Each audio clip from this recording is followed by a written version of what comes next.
Look what we have today. We have an upside down mango cake. Look at that beauty. Very simple to make, and if you have an overabundance of mangoes like I did, because I bought a little case of them, didn't know what to do with them all, couldn't eat them all, I made an upside down mango cake. Stay here and see how we're going to make this cake. It's simple and it's delicious. I bought a whole case of mangoes from Costco, and they actually were very nice. I have a home in Florida, and I have a tree there, and I make so many desserts with fresh mango. They're still not the same, but these were close enough. It's really gotten to where I believe we can make a nice dessert. We're going to start with slicing a mango, and it's simple as taking it on its side like this and slicing straight down, because the pit is in the middle. So we get a slice like that.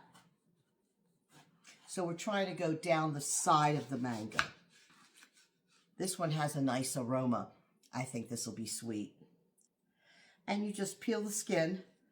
What we're doing is we're creating some slices we can put in the bottom of a 9-inch pan. That's what we're going to be using for the mango upside down cake. I'll continue and slice these mangoes and get them ready. Directly into the cake pan, you want to melt a 1/4 cup of butter, 3/4 of a cup brown sugar, and we'll sprinkle that on top of the butter.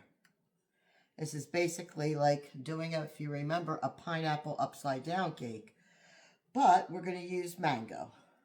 It's always nice to eat the mango fresh, but I have so many that I thought I'd make this dessert. Now we'll take the slices of mango and line them up around the pan. It should look something like this. We'll put this aside now, and we'll get the batter ready. In a large bowl, we'll get a 1/2 cup of butter and 3/4 of a cup of granulated sugar, and we'll beat this till it's all smooth. In another bowl, we'll get the dry ingredients ready, and I have a 1.5 cups of all-purpose flour, 1.5 teaspoons of baking powder,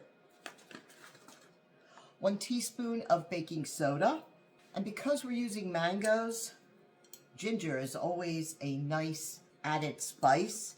We're going to do a 1/2 teaspoon of ginger, and most definitely cardamom. Cardamom's another spice. We'll do a 1/2 teaspoon of cardamom. We'll mix those dry ingredients together.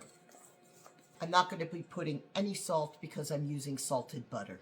Back to the butter, which we've whipped up and mixed with a mixer, we're going to add 2 eggs, 1 teaspoon of vanilla extract, and we'll mix this in the mixer and come right back. All right, we're going to combine the dry and the wet. In addition to this wet, we have a cup of buttermilk. This really is going to add to this cake.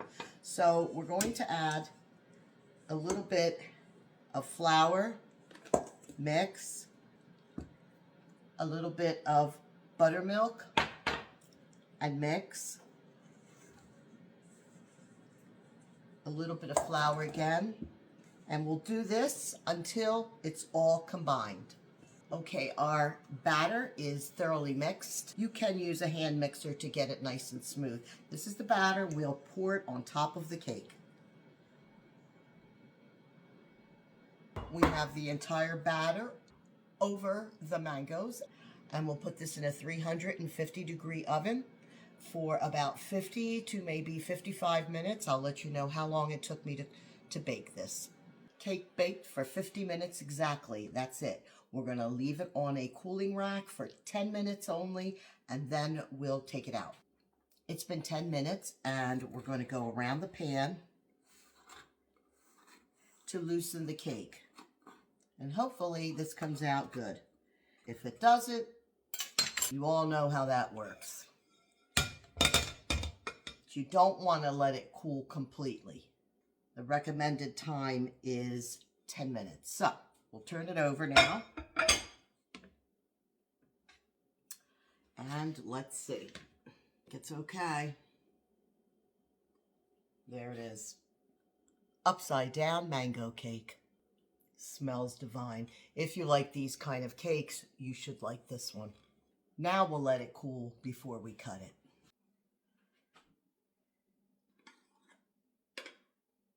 Looks really good. And the buttermilk adds to the flavor of this cake.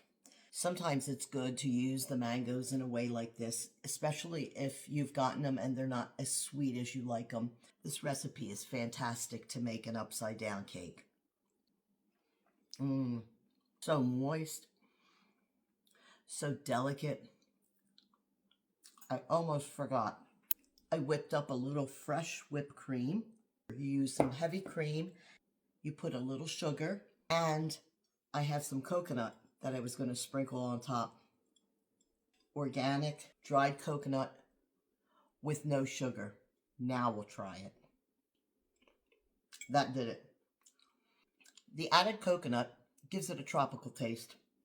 Just makes it perfect.